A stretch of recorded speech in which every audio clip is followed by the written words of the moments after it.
Good evening, campers, and welcome aboard the Starship Nightwish. I'm Commander Exorcist, and it is time once again for Talk O Tuesday. This is my weekly Elite Dangerous show where I pick a Galnet article and read it, talk about it, primarily from a lore perspective, but I will break the fourth wall if necessary.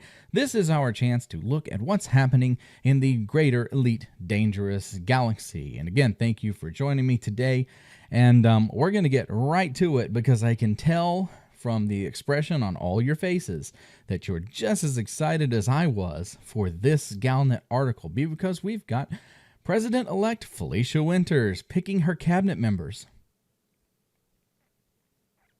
Yes, that's what we're going to read today. Basically, a list of the people that Felicia has picked to be her cabinet members. Now, there's a lot of let's just get it.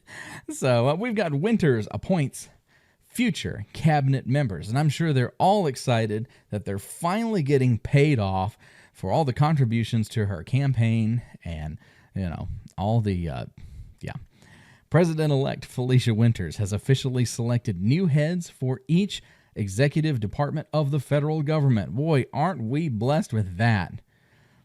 That doesn't mean they're going to take those positions. She's just picked them. They still got to be confirmed. She announced her choices during a session of Congress, where she gave a short speech about her upcoming presidency. Oh boy. This was followed by a similar statement from Isolde, good lord, I'm going to butcher it, Isolde Rochester, who will serve as Winters' vice president. I got to figure out how to say that properly, because if that's going to be the vice president, yeah. Sophia Trevino, a political journalist for the Federal Times, reported, with these appointments, Felicia Winters is laying the foundation on which to build a new federal government. Long-serving figures in the Liberal Party are finally being rewarded with key positions in the upcoming administration.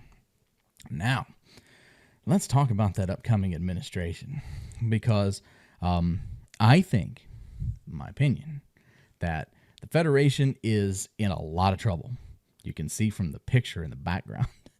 I'm not a big fan of Felicia Winters and kind of what they've been talking about as far as plans for the federal government. And the problem with that is a lot of the things that they want to do seem fine in peacetime, but we are at war. And as you're going to see, there's a couple of things here mentioned that cause me some concern, especially when the superpowers are engaged in a war against a genocidal alien race that wants to completely eradicate us. Yeah, it's probably not a good idea to make some of the cuts they want to do. One notable loyalist is Congressman Bai Zhang, who will be Secretary of Security. She's already well known for opposing the Proactive Detention Bureau, which that's probably a good thing.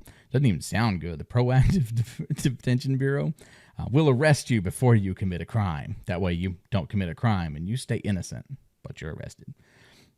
And will undoubtedly take pleasure in overseeing the surveillance unit's closure, as per Winters' campaign promise. Hey, that's one I can get behind. Not a big fan of the surveillance state. Congressman Christine Lasky is another familiar name. Her celebrated role in creating the Cornelius-Lasky Convention, which enables superpowers to collaborate during emergencies, made her a solid choice for Secretary of State. So the Secretary of State, that's going to be your big politician that goes between the superpowers. So your representative is going to be Christine Lasky. So the Empire, I guess, can get used to Lasky coming around and asking us for favors. There are a few fresher faces among the forthcoming cabinet. The new Grand Attorney. Oh, that actually is a cool name to it. What do? I'm the Grand Attorney of the Federation. Attorney will be Pierre-Marc Pollitet. I think that's how you say that. A former director of the Federal Attorney's Office. And the Secretary of Defense, with a C, Britain, will be Congressman Con Montgomery, who will, now here we're going to get serious for a moment, who will have to navigate demands from a federal Navy accustomed to Zachary Hudson's generous military budgets. There you go. Right there. You don't need to take anything else from this article. That right there's the killer. And that's what I'm talking about. I'm talking about the fact that the Federation, for some reason, thinks that we're in peace. And, they're going to end up gutting the federal Navy. Like, when you need frontline units, you're not going to get frontline units because we got to make cuts because this little pet project over here is far more important to us because it makes us look good. Not that it really does anything of any substance. Now, we're gonna cut the military because there's this really weird perception a lot of times with people, and it comes from folks who have either never worked with the military, don't really understand it, and it's this sense that military causes conflict. Military does not cause conflict. Having a bigger military does not guarantee conflict. Military prevents conflict. The military's job primarily is to fight and defend your homeland. But there's also a heavy deterrent part. You want a strong military to deter other people who might have a similar strong military from using theirs. Because there are people out there that take advantage of weakened positions with nations. And so, even in peacetime, you want a solid, strong military. You never, ever, even if you know your military can get rolled over in about 10 minutes, you never put that out there because you need the appearance that you're strong enough to defend yourself. And, it's when you get governments like this in charge, one of the first things they do is slash this budget because there's this sense that, we're spending so much on the military. Well, we could be spending it on this, little pet project over here, when you won't have this pet project if you don't have a military to defend you. None of your special little programs are going to be existing and are going to be beneficial because there's going to be no people around because your military is not there to defend you against the aliens that are trying to wipe you out. But Felicia Winters, for some reason, thinks that, hey, I'm going to run on this campaign and promise to reduce all these things. And yeah, there's a lot of people out there, but there's a lot of people out there that don't know what they're talking about. There's a lot of people out there that get into this collective group where they say, if we just cut the military, then we can use that money in these other places. Your military needs to be a priority, always, because you sustain peace through a strong and responsive military force. It's a hard pill to swallow for a lot of people, but that's the hard truth. Look at history and people that did not have a strong military or let their military go into atrophy. They're not around anymore. And that's what happens. Because no matter how strong you are, there's somebody out there who's stronger and possibly looking for just that opportunity to swoop in. We'll see what happens. In related news, planning is underway for Felicia Winters' inauguration ceremony. Oh boy, I bet that's going to be a fun one. To take place in mid-February. Almost there. President Hudson's office has confirmed that handover procedures are well advanced, with all government agencies and departments preparing for the Federation's new leadership. Now, I think Hudson is a cybernetic organism that's destined, that has like aspirations of ruling the galaxy. That's possible. I mean, he is kind of the Federation's Terminator. But President T-1000, this is the hallmark of a good government, of good people in government, is this peaceful transfer. It really is. Not everyone likes Felicia Winters. Not everyone voted Felicia Winters. Not everyone likes Hudson. Not everyone's going to like who comes after Felicia Winters. But, it's these moments of being able to kind of transfer between, the outgoing and the incoming that's, in my opinion, I think that's a hallmark of, a modern civilized society. So, I don't know.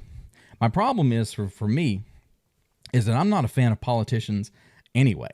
So I don't have like a favorite politician. I don't have somebody that I look at and go, oh, that guy really inspires me, or that woman really inspires me, or she really speaks to me. Nope, none of you speak to me because I work for the government and I know what you really like, and all of you make me sick. All of you make me sick. Felicia Winters makes me sick. Every one of the people on this list make me sick to my stomach. Zachary Hudson, all of them make me sick to my stomach because they're politicians. Their job is to sell you on a point, to hook you. They see what you want. They hook you with just enough promise to where you give the vote. Now, you have a chance of getting what you asked for, But the odds of you getting it are very low most of the time, especially if it's some lofty goal. Like if your goal in life is to eliminate poverty, eliminate homelessness, and stop all wars, write a book. Write a book. Write a fantasy book where that comes true, because that's the best you're going to get. You're never going to get to a point where you elect a politician like Felicia Winters or Zach Hudson or any of them. El Presidente might do that, though. It just, none of these people appeal to me. But, this is what we're stuck with. And, there's absolutely nothing else going on in the galaxy except Felicia Winters' upcoming inauguration. And I guess we'll be here for it on Taco Tuesday. Hey, everybody, these are the Disciples. Thank you to the people who continue to support this channel and my work across social media. I greatly appreciate it. Thank you for being with us.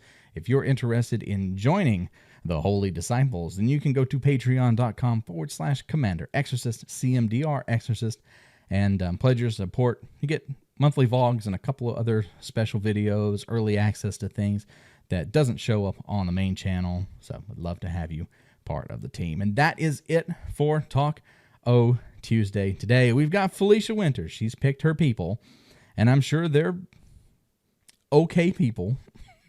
It really makes me nervous about the reduction in military spending when you're in the middle of an actual war. It's one thing if you're not providing assets and resources into a conflict to say, you know what, maybe we can cut back on this intelligence unit, or maybe we can cut back on this combat unit that hasn't been used in forever, or maybe push it into a reserve status so we can save some funds and not have to maintain it. But when you're throwing out assets directly into a frontline combat situation, good grief. You don't want to slash the budget on that. You don't want to take those resources away, because you're relying on other people at that point. The Federation is saying, you know what? The Empire and the Alliance, they're doing okay. They can take some more of that. What happens if the Alliance lets all of its people, Thargoid abductees, go and they turn into drones and murder everybody? I mean, there's things that you have to consider. You can't rely on your defense through other people. And that is my soapbox. I get passionate about the military stuff because it is an area of my personal expertise, and we're stuck with Felicia Winters. But hey, everybody, thank you for sticking with me. Thank you for being back for Taco Tuesday. We missed last week because there was nothing, but we are here again, and we'll just have to wait and see. We'll have to wait and see if the Federation crumbles. Maybe the Alliance will become Thargoid territory, and the Federation will just fall apart. We'll see what happens. And that leaves the glory of the Empire to rule the galaxy. What a wonderful story that would be. Think about it, Frontier. It's an idea. Everybody, take care, fly safe, and I will see you out there. Good night.